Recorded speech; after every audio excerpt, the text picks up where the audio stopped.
Good morning, student. So, after spermatogenesis, this lecture is on oogenesis. Oogenesis, spermatogenesis is the part of the gametogenesis. Oogenesis is a process in which the ovum is formed, or you can say egg is formed.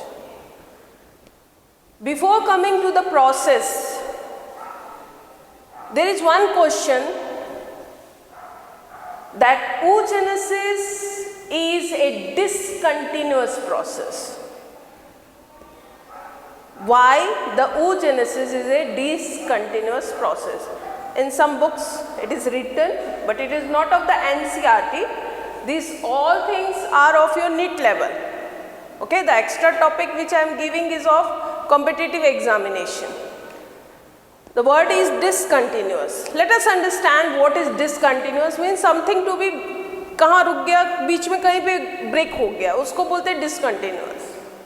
Let me explain you that. Oogenesis is a discontinuous process. Suppose a female fetus is there, female बच्चा है mother के ऊम में. Then in the first month of the gestation period, you must be knowing about the human, 9 month का होता है gestation period, right?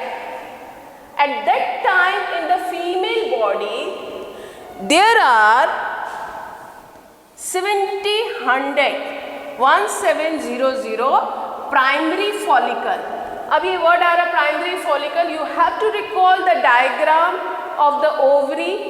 TS of ovary जो बनाया था उसमें बताया था primary follicles are there, and from this follicle the what is formed, oocyte will be formed. So at that time there कितने primary follicle होते हैं? 1700. In the second month when the embryo, अब उसको क्या बोलेंगे, embryo, at that time the number of follicle increases to 6 lakhs. 5th month में 7 million हो जाता है. 1000 lakh million. Up to which month? 5th month में. बेबी कौन है? Girl child is there. तो फीमेल बॉडी में, फीमेल बेबी में क्या चेंजेस आ रहा है ड्यूरिंग द प्राइमरी फॉलिकल से ही oocyte बनेगा और द ओवा विल बी फॉर्म. मालूम है ना? Then in the 5th month a process begin which is known as atresia. Atresia का मतलब होता है shrinking. Shrinking of the primary follicles begin. उसके बाद birth के टाइम 7 million था, देखो 5th month में. birth के टाइम 2 million हो गया, कम हो गया. प्रोसेस बढ़ नहीं रहा है. It is not continuous, it is increasing. Stop.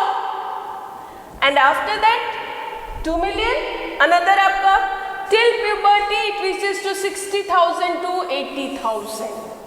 तो यहाँ पे जो इंक्रीज होना चाहिए वहां पे क्या हुआ? The process stop. That's why this process, what it is, that is oogenesis is a discontinuous process. उसमें से भी 500 प्राइमरी फॉलिकल से एक एग डेवलप होगा.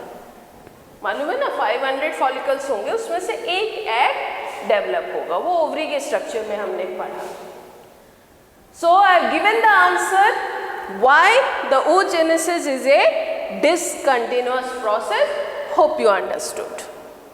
नेक्स्ट प्रोसेस अब आ जाते हैं डिटेल oogenesis का. सेम स्पर्मेटोजेनेसिस में जो पढ़ा था, 3 phases will be there. Multiply होगा, then it will go in growth phase, then maturation phase. Let us understand now. This is primary follicle. This is going in the first phase. multiplication phase.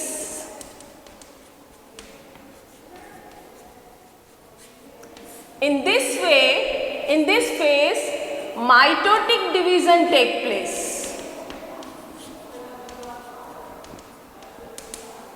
Thus, many cells will be formed. Out of this one cell, इसको एक cell मैंने लिया, ठीक है ना, एक cell लिया, इसको मैं नाम दूंगी oogonia. माइटोटिकली डिवीजन हुआ, इसलिए number of chromosome will be diploid. This oogonia, okay, now entering growth phase.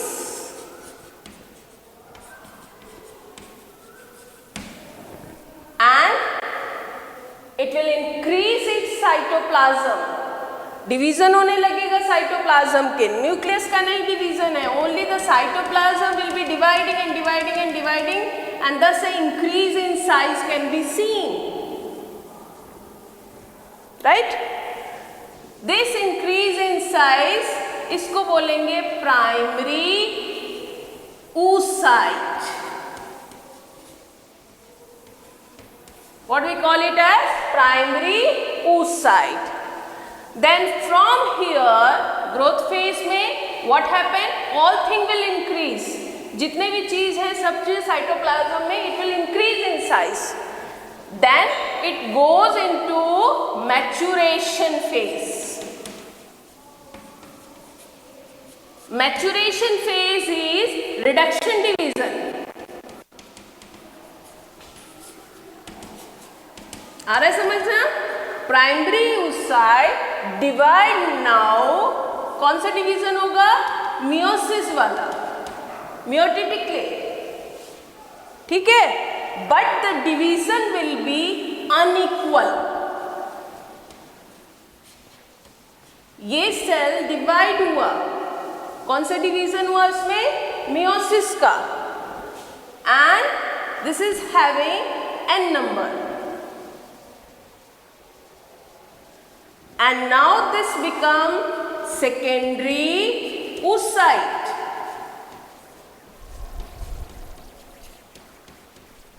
One will be a big cell, and one is small. The small one is known as polar body. इसका कोई काम नहीं होता है, but unequal division है तो एक cell ये आगे जाएगा, फिर डिवाइड होगा, फिर दूसरे पोलर बॉडीज ही बनाएगा. Polar bodies will give only the polar bodies, and after some time it will degenerate हो जाएगा. The secondary oocyte, remember the ovary diagram, the secondary oocyte only, again unequal division हुआ,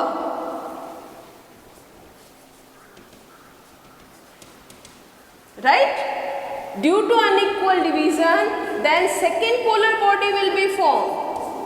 और यहाँ पे unequal जो हुआ, इसके कारण third polar bodies बने. Second polar bodies या तो हो जाएगा डिवीजन में, otherwise it will degenerate. And secondary oocyte के जब ये हो जाएगा, तो वो डिवाइड होके बनाएगा ओवम और egg cell. What to understand here? We have to understand that secondary oocyte is present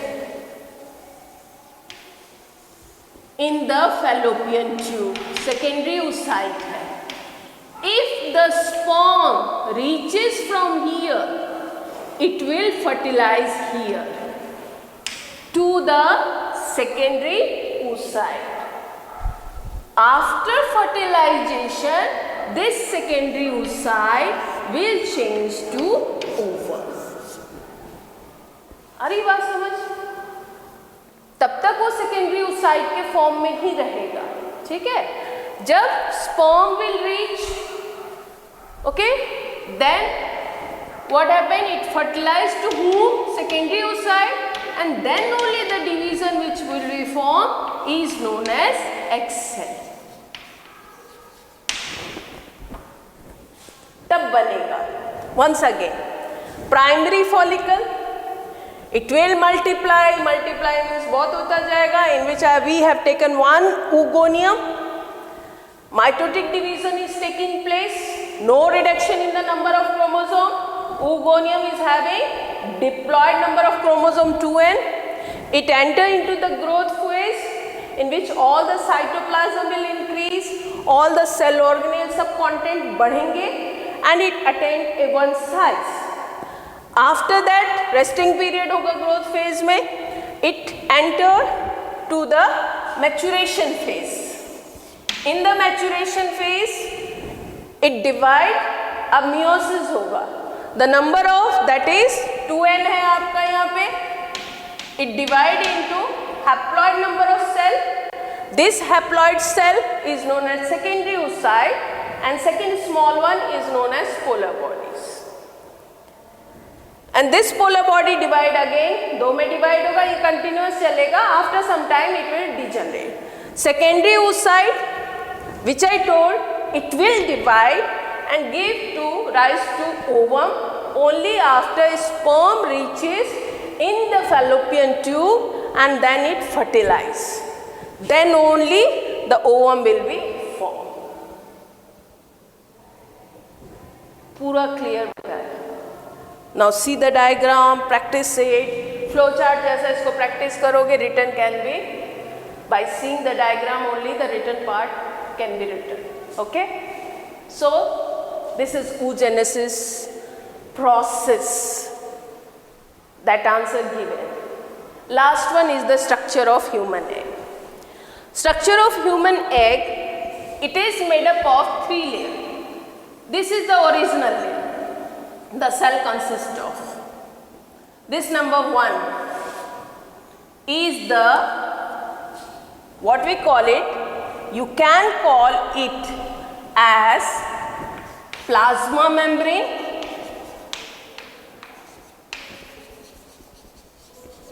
or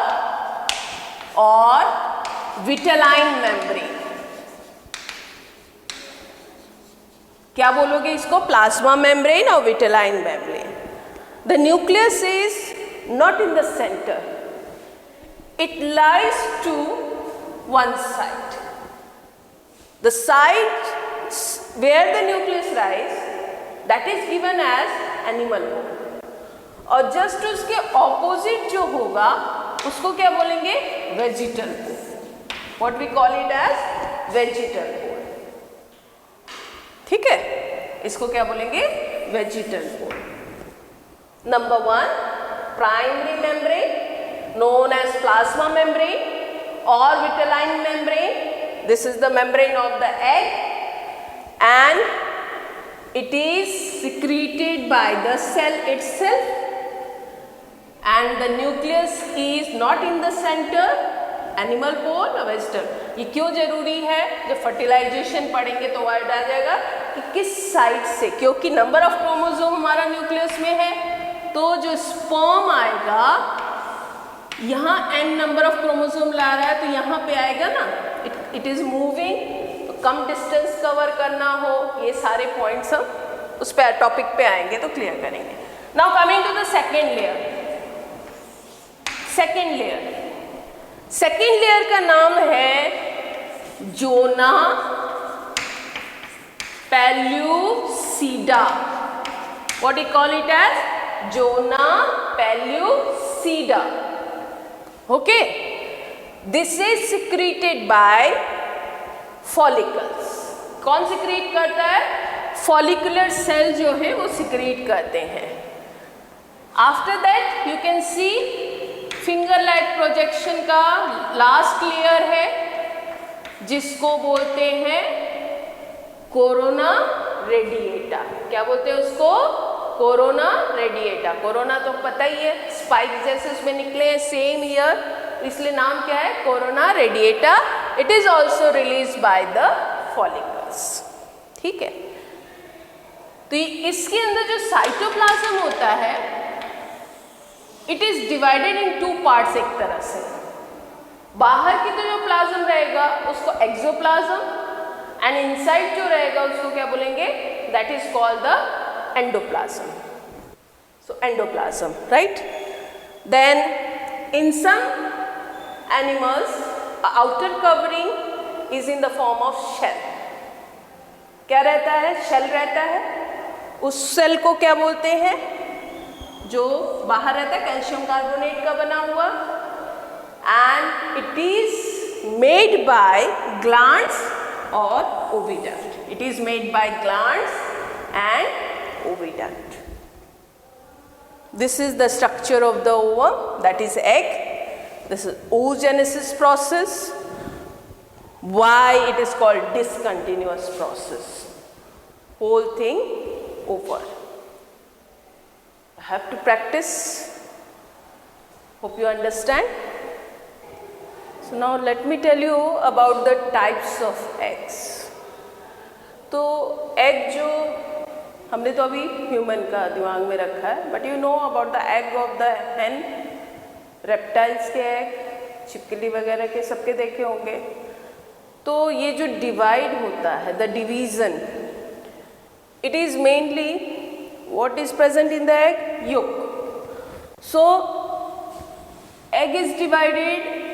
First division is how much the yolk is present. Second division is how the yolk is distributed in the cell. So two division हम पढ़ेंगे, फिर एक extra egg का form पढ़ेंगे last में. yolk के हिसाब से yolk जो न्यूट्रिटिव मटेरियल है, जो कि एम्ब्रियो लेता है और डेवलप करता है. ठीक है.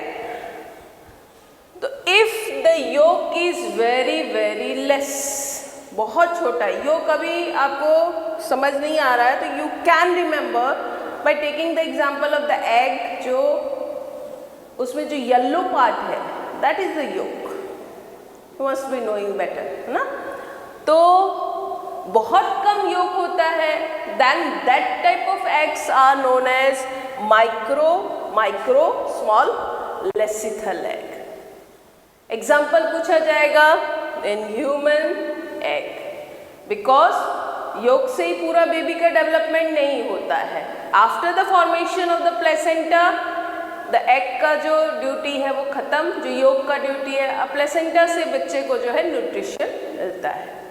So type of egg in human जो बोलेंगे तो that is the microlecithal. So microlecithal का एग्जाम्पल हो गया human egg. Second is mesolecithal. Mesolecithal moderate.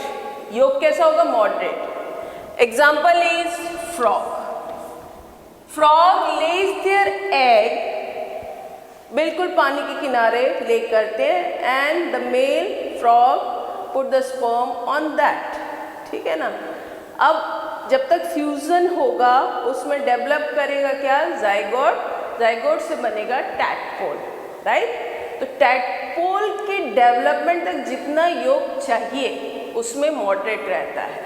फिर तो वो टैडपोल तभी मेटामॉर्फोसिस होता है, नहीं तो पूरा अगर yolk होता then the young will be formed as a frog, but it is not formed. तो जितना yolk है, how much yolk is present, that is it form up to that is the tadpole stage, and after that the metamorphosis start. Then macro और polylecithal sufficient जिसमें रहेगा, जिसको sufficient egg बोलते हैं, yolk होता है. They are birds and reptile. इसमें कोई भी लार्वल स्टेज नहीं आता है, बॉडी से बाहर हो जाता है, and it has to develop by its own. तो आप देखोगे येलो कलर का जो yolk है उसी को न्यूट्रिशन लेते हुए एम्ब्रियो जो है वो स्मॉल चिक फॉर्म का, रेप्टाइल्स में स्मॉल रेप्टाइल्स, वो बनके तैयार होता है. This is all about the amount of yolk के हिसाब से आपका division. Second is the distribution of yolk. If uniform distribute हुआ है इक्वली yolk, आप येलो पार्ट कहीं ऐसा नहीं देख सकते, uniformly, then it is called the homolecithal और आइसोलेसिथल. एग्जाम्पल ह्यूमन बीइंग का एग. ठीक है. नेम ऑफ द एग याद रखना है and examples. Telolecithal egg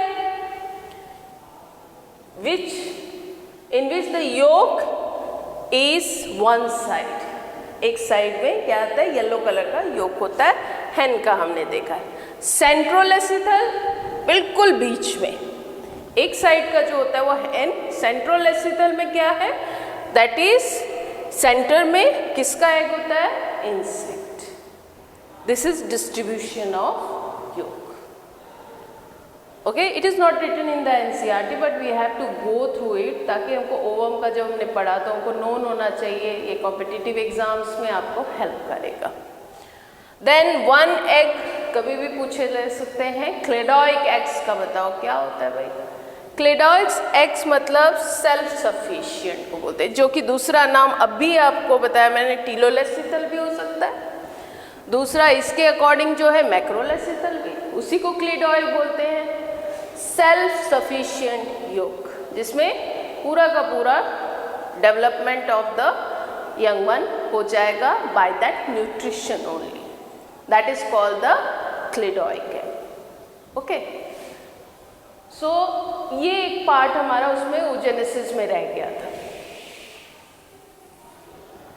the oocyte which is form, ये कितना बड़ा होता है, ऊगोनिया से ये साइज में कितना बड़ा होगा, ये साइज, और you can say how many time it increases it's size, तो 200 गुना 200 टाइम्स इन ह्यूमन, और हैन में भी, फ्रॉग में 2000, उसी तरह एक ड्रोसोफिला फ्रूट फ्लाई होता है 90,000 तक।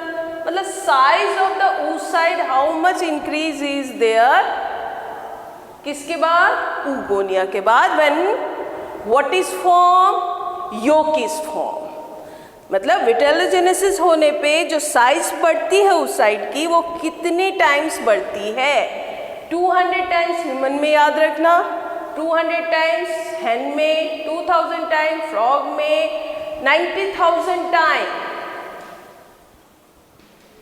in Drosophila. It is an insect. Okay, so this is all about oogenesis, structure of egg, types of egg. Now next topic will be on menstrual cycle.